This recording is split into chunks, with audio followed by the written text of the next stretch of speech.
I've always been a creature of habit. I park in the same spot, I take the same streets home, I shop at the same grocery store on the same nights every week. That's why it took me longer than it should have to realize someone else had memorized my routine too. I usually stopped at the grocery store after work around 9:30 p.m.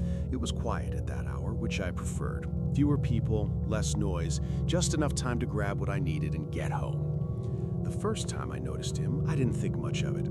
I was pushing my cart through the frozen foods aisle when I became aware of someone standing at the far end, not browsing, not reaching for anything, just standing there.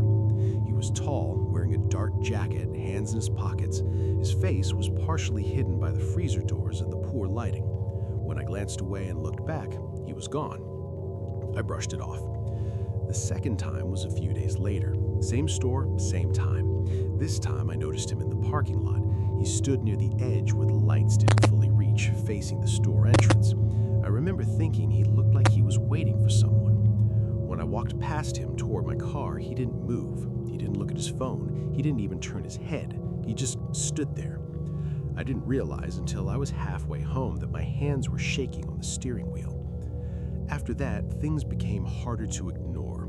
I started seeing him everywhere, always at night, always at places I went regularly. The gas station near my apartment, the convenience store 2 blocks away, once at the bus stop across from my workplace, even though I'd never seen him there before. He never spoke to me, never followed me openly, never crossed a line that would have justified calling the police, but he watched, and worse than that, he seemed to anticipate me. One night, I stopped at the grocery store earlier than usual. As I pulled into the parking lot, my stomach dropped. He was already there, standing in the same shadowed spot, waiting. I remember locking my car doors immediately, even though he was still several yards away. This time, though, he turned his head and looked directly at me. I couldn't see his expression clearly, but I knew he was smiling. That was the night I changed everything. I switched stores, changed my driving routes, took different streets home. I even altered my work schedule when I could. For a while, it worked. Then came the note. It was slipped under my apartment door sometime overnight. I found it when I came home from work the next evening.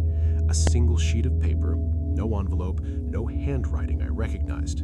It said, "New routine, still easy." I moved out 2 weeks later. I never saw him again, but even now, years later, I still catch myself checking reflections in store windows, still counting footsteps behind me at night. Because whoever he was, he didn't just watch me, he studied me. I live alone in a small 1-bedroom apartment. It's old, but it's quiet, and until recently, I felt safe there. The first sign something was wrong was so small that I nearly missed it. I came home from work one evening and noticed my shoes weren't where I left them. I always kicked them off right inside the door. This time, they were lined up neatly against the wall. I assumed I had done it without thinking. The next morning, my bathroom mirror was wiped clean. I hadn't cleaned it. Again, I brushed it off. Things escalated slowly, almost politely. Cabinet doors left slightly open. The TV volume turned down, lights switched off in rooms I knew I'd left on. Nothing was missing, nothing was broken. It felt like someone was trying very hard not to be noticed. One night, I woke up to the sound of movement. Not a crash, not a bang. Footsteps. They were slow and deliberate, moving from the living room toward the hallway. I lay frozen in bed, staring at my bedroom door, barely breathing. The footsteps stopped. After a long moment, I heard the faint click of the bathroom light switch. Then silence. I didn't sleep at all that night. The next morning, I searched the apartment, closets, under the bed, behind the shower curtain. Nothing. I told myself it had been a dream. Then I found the note.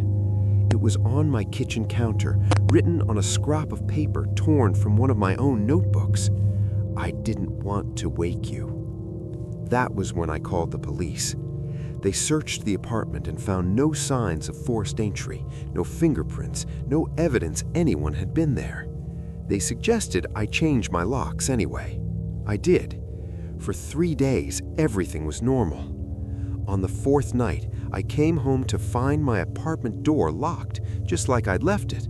Inside, my lights were off, and on my bed, neatly folded, was the jacket I'd been wearing earlier that day. I moved out the next morning. The landlord later told me something he probably shouldn't have. The previous tenant had broken the lease suddenly, left most of his belongings behind, said someone had been living there with him. Someone he never saw.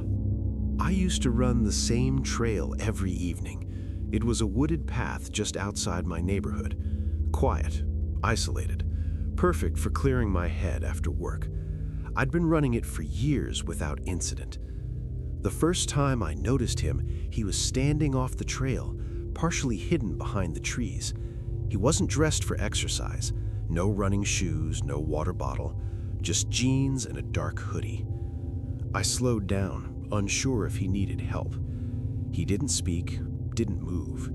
I passed him and kept running, telling myself he was probably just taking a break. The next evening, he was there again, closer this time, standing directly beside the trail, watching me approach. As I passed, I felt his eyes follow me the entire way. I didn't look back. On the 3rd night, he smiled. Not a friendly smile, not a threatening one either. It was calm, curious, like he'd been expecting me.